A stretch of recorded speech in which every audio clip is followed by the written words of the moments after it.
What interests you?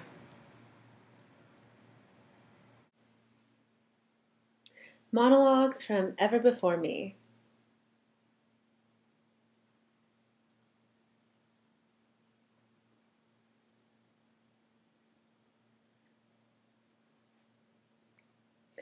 Film is a language. You can communicate almost anything in this language. How awesome fire and water are, or whether someone is guilty of a crime. I wonder if there really are cameras everywhere. I tend to think society can only operate in a civilized fashion under sophisticated forms of surveillance. Maybe we even have tiny cameras inside our bodies, checking out the internal flow. God may be like a camera. You know He's there. You ignore Him, but you act differently knowing He's watching you, somehow remaining invisible. Sometimes I feel invisible, like I'm a camera watching, recording, and noticing things. But I'm afraid to speak, and I go undetected. Some people are happy in front of cameras. I generally call them tourists. But I live on this planet, and I feel it's time to speak in this language of film, even though the world is so darlingly digital. From now on, I will speak in film, and if I have to, I'll use words. Thank you, St. Francis of Assisi. You inspire me.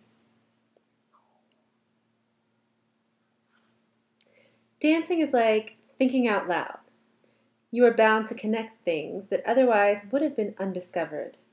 You are bound to offend somebody. Dance history is filled with these offenses, skin and sin. I am apologetic through my choreography. A good degree of shame goes along with vulnerability, and I wonder where I get my ideas of freedom. I cannot imagine writing an official dance notation. I cannot imagine copywriting a choreographic work. My idea of dance is an image to sound as text. I just cannot take ownership of the text because the text mirrors life, and I have yet to thank the mirror for my good looks. Dance history is filled with people with good looks who practice in front of the mirror that does not record any of their moves. The ideas they represent have a life of their own. So what is the purpose of dance? To teach us we do not need the mirror as much as we need the text. I am the friend you called to explain that seeing the light is not an esoteric subject, that darkness and light are a dialectic, and that there is a word for everything. Some words you can sing. The only lyric I remember stopped me from stepping onto the rooftop. There are too many barriers between women and men. There aren't enough. You always made an entrance. Has this ever happened in the history of theater? Where is the woman who burned up on stage after an encounter with the light, the heat? I couldn't stop noticing your voice. It stands out in every memory. That you spoke to me and still speak to me is the good news. I saw you together, and I wish I had spoken to you about relationships. I have no specialty, just a lily. Talking too much is a sin, so now I beg to be your audience, to know you are alive. We have read articles about you, not the ones we had hoped would be written, but the ones that identify the problem in our society, death. You gave me hope. I'm learning to pray through icons. You taught me to read the spoken word, that it was spoken for me, for everyone to hear. I listened and realized my love can last more than a lifetime. The director yelled, "In action!" The actors on stage yelled, "We're busy." The lighting guy proceeded to adjust the lighting to an amber glow designed for souls of certain hues, and then to silhouette, which works for basically everybody. The sound guy adjusted the volume to 10 decibels above the recommended human hearing range, and people covered their ears. The speakers throbbed, and some people lost their hearing. After a sudden silence, the director again yelled, "In action!" An opera singer vocalized her outrage and shattered glass. The red velvet curtain closed and the director said, "My work is ruined." Press photographers beeline to the director, who climbed his way to downstage center from his seat in the orchestra. With the microphone surrounding him and the cameras flashing, the director mustered up the courage to say, "Was it something I said?"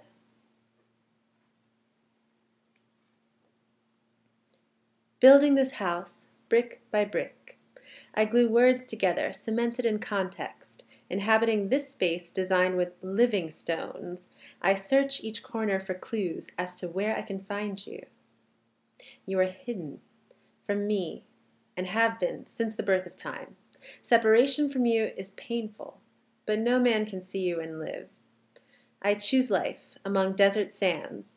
Every rise and fall of the earth, encountered through Google Maps, is an invitation for exploration, a world revealing itself through every excavation that your word is true.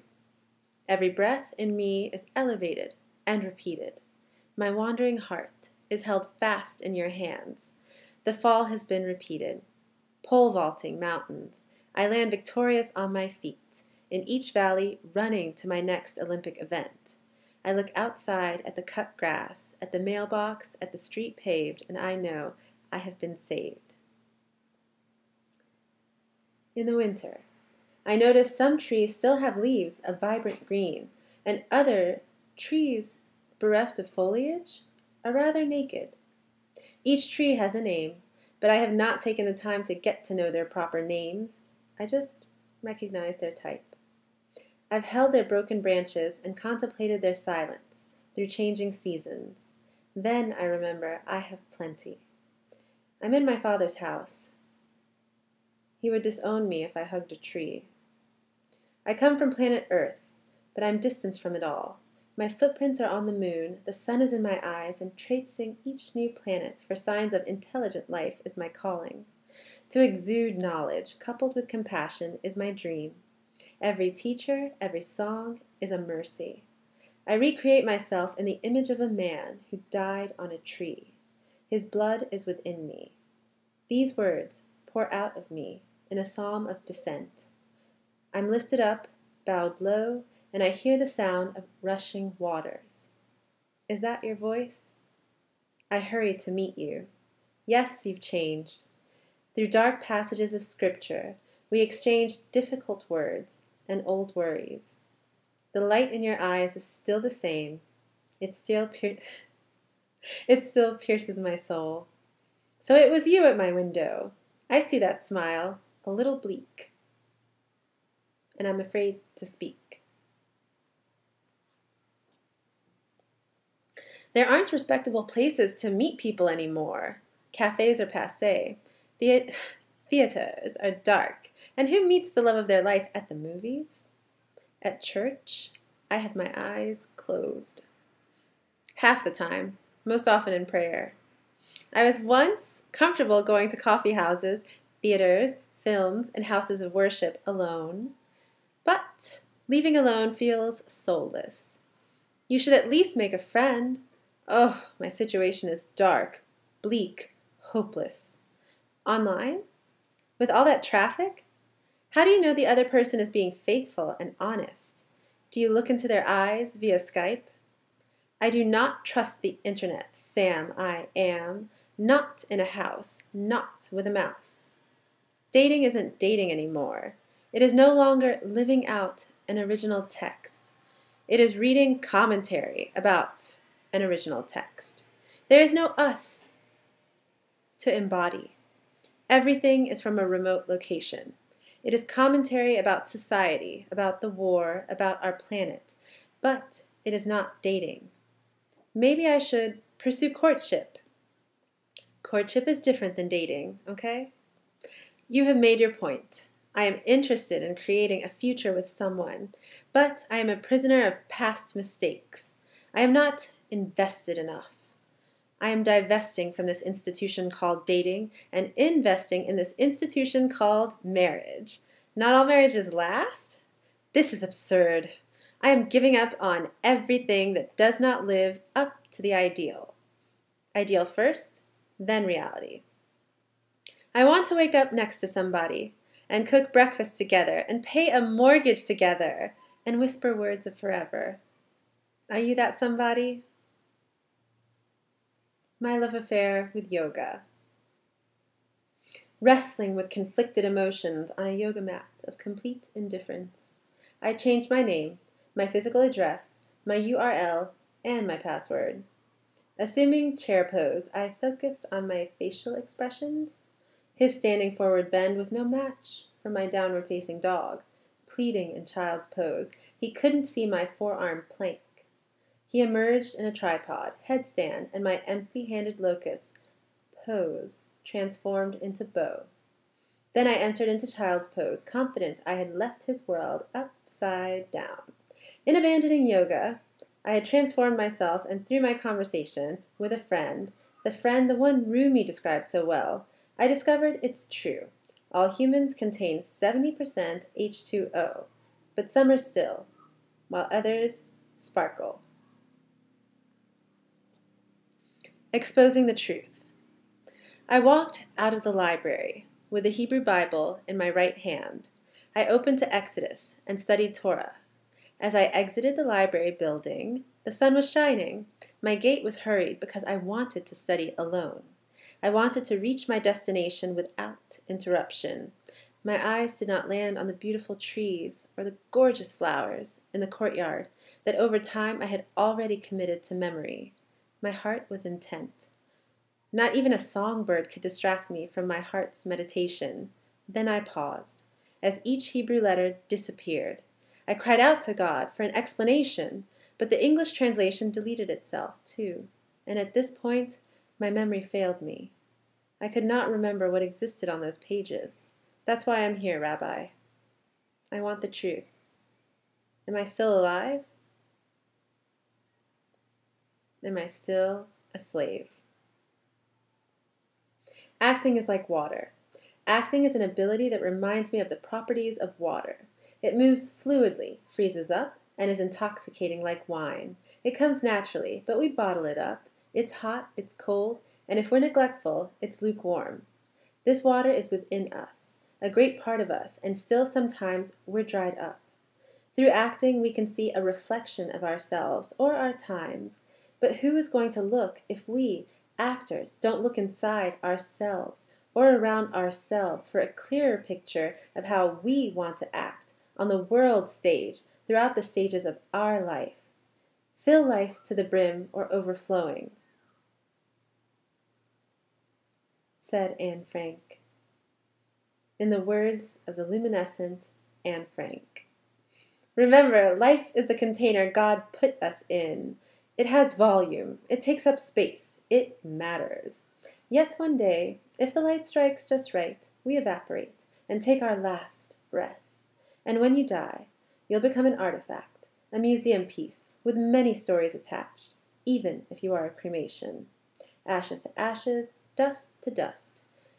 Your story will survive you because it is interwoven with so many others, and it is not written. Ink holds not a chance to water. Ink smears and disappears. Acting is in your blood. You have fallen asleep. I will not wake, love, till it pleases, until your soul sneezes, and removes the dust from your eyes. The sun sets on whom it pleases, and I sing by night, by firelight. Each song rises and is suddenly out of reach. Lips moving apart, every breath elevated, then repeated. Sleep is a hungry idol, and I have fed him well with my own hands. My heart used to be stone. Now I am chiseled flesh, a statue of someone thinking, a cloud painted on the sky.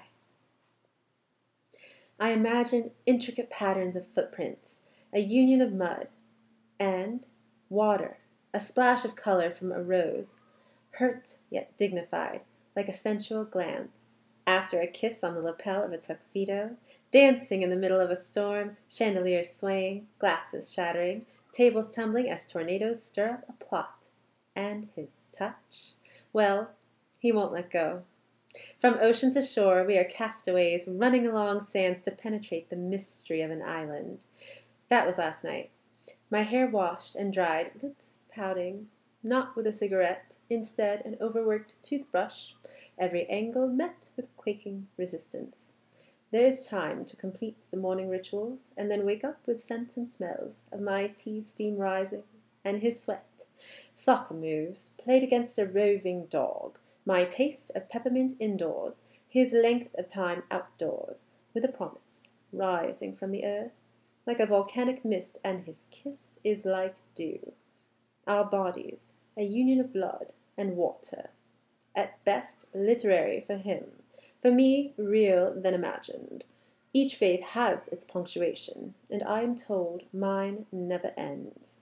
How I hate to argue. ...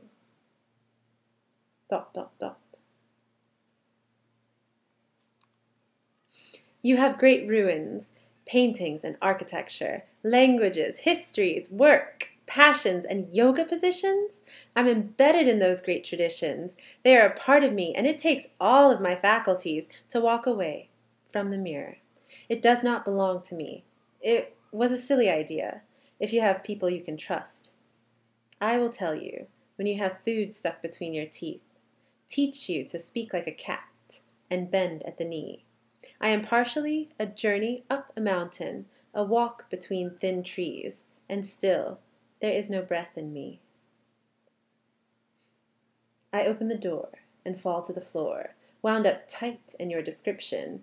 It is boiling hot from tongues that lick the dust. Unsettling is gaseous hot air from open mouths. Their open mouths are like ashtrays, their throats silently hopeful, like open graves. But you who play music, sing of another day. Flames rise higher in the setting sun. Your work is not done. You must gloat at those you've smoked. Naked are your plans to remain counted. Your body is covered in camouflage. It is not fear you exhibit. And as I encounter you again, I am hidden. It is my voice that speaks, but I am buried in its shadow, the shadow of the other. You are an ancient crevice in the Jewish quarter next to the Alhambra, and I press myself close to you, so you may lead me out of the darkness and into an inextinguishable light.